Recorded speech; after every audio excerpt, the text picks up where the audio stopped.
थे तो भावराव एक बार गोरखपुर आए तो उनसे वार्ता हुई। तो भावराव ने पूछा, क्यों शंकर, क्या कर रहे हो तुम आजकल? शंकर माने ये विद्यार्थी 12th पास करने वाला। और जब 12th के एग्जाम दिए, अभी तो रिजल्ट आएगा कुछ महीने बाद। अरे तो तब तक वो विद्यालय शुरू हुआ है ना, उसमें पढ़ाना शुरू कर दो तुम, जाओ। भावराव का कहना यह था कि 2-3 महीना तुम्हारे पास है, इस 2-3 महीने में तुम विद्यालय में बच्चों को पढ़ाने जाया करो।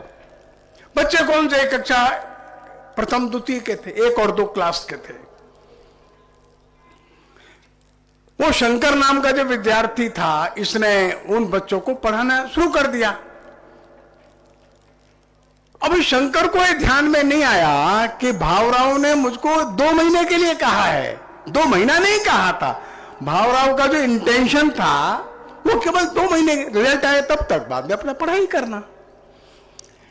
शंकर ने समझा मेरे को इस विद्यालय में पढ़ाने के लिए कह दिया है भावराव ने, और वे 2 वर्ष तक, क्यों प्रकाश जी, 2 वर्ष तक 12th पास करने के बाद उस विद्यालय में कक्षा 1 और 2 के बच्चों को पढ़ाते रहे। 2 वर्ष बाद भावराव फिर मिल गए शंकर को कहे, शंकर क्या कर रहा है तू आजकल? अरे आप ही तो कह गए थे हमको विद्यालय में पढ़ाने के लिए, हम विद्यालय में पढ़ा रहे हैं। क्या मतलब? अपनी पढ़ाई आप ही तो कहे थे हमको पढ़ाने के लिए। पढ़ाई कहां? पढ़ाई के लिए तो आपने कुछ कहे ही नहीं हमको। अब पागल आदमी, चलो अपनी पढ़ाई करो। 2 साल अपनी पढ़ाई बंद करके कक्षा 1 और 2 के बच्चों को 2 वर्ष तक पढ़ाते रहे ये शंकर। बाद में बीए एडमिशन ले लिया, फिर एमए किया, फिर पीएचडी किया। बाद में काशी हिंदू विश्वविद्यालय में assistant professor, associate professor, HOD, dean faculty हो गए। जीवन भर विद्या भारती से जुड़े रहे, शिक्षा के जगत में नए नए प्रयोग करते थे, और बिल्कुल जब अंत समय में अर्थात वृद्ध हो गए, रिटायर हो गए, सारी अपनी पेंशन, सारा फंड लगाकर मंद बुद्धि के बच्चों का विद्यालय कैसे अच्छा चल सकता है, इस पर प्रयत्न करते करते चले गए।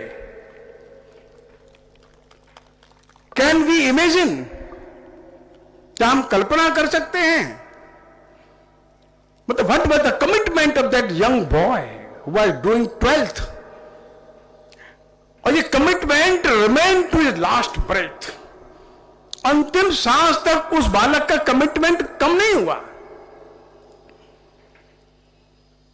एक और सज्जन थे जिनका मेडिकल कॉलेज में अपॉइंटमेंट हो गया, मतलब सिलेक्शन हो गया एज ए स्टूडेंट एमबीबीएस के लिए। अचानक उनको ध्यान में आया, अरे भाई नहीं, मैं तो शिशु मंदिर में आचार्य बन जाऊंगा। 150 रुपया वेतन पर वे जीवन भर आचार्य बने रहे, एमबीबीएस करने के लिए नहीं गए, छोड़े आए। क्या हम कल्पना कर सकते हैं कि उनके मन में था कि भारत के बच्चों को मैं कैसे अच्छी शिक्षा दे सकता हूं? इसलिए, और ऐसे 1-2 उदाहरण नहीं है, ऐसे सैकड़ों उदाहरण हैं। अच्छी नौकरी छोड़ करके आ गए, अच्छी शिक्षा छोड़ करके आ गए, छोटे छोटे बच्चों को पढ़ाने में जीवन लगा दिया। सैकड़ों ऐसे हमारे बंधु जिन्होंने बीए किया, एमए किया, एमएससी किया, और जिनको विद्या भारती के लोगों ने कह दिया जाओ तुम वहां चले जाओ, तो मालूम पड़ा वो 30 वर्ष के लिए टेहरी चले गए।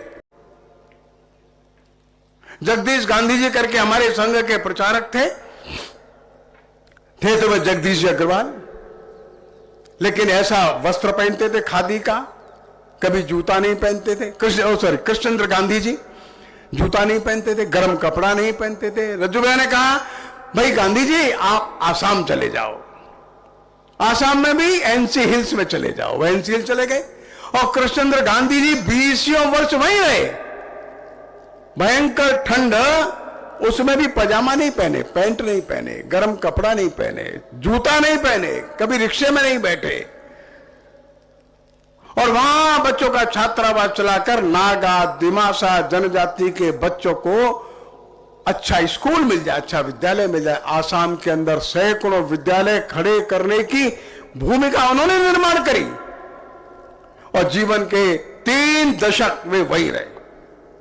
आज पूरे नॉर्थ ईस्ट में अगर हम विद्यालय देखते हैं, उनकी देन है। ऐसे ऐसे सैकड़ों ऐसे उदाहरण मिलेंगे जिन्होंने अपने जीवन को बच्चों की आदर्श शिक्षा के लिए समर्पित कर दिया। तब ये विद्या भारती खड़ी हुई और आज विश्व का सबसे बड़ा नॉन गवर्नमेंटल ये एजुकेशनल ऑर्गेनाइजेशन है।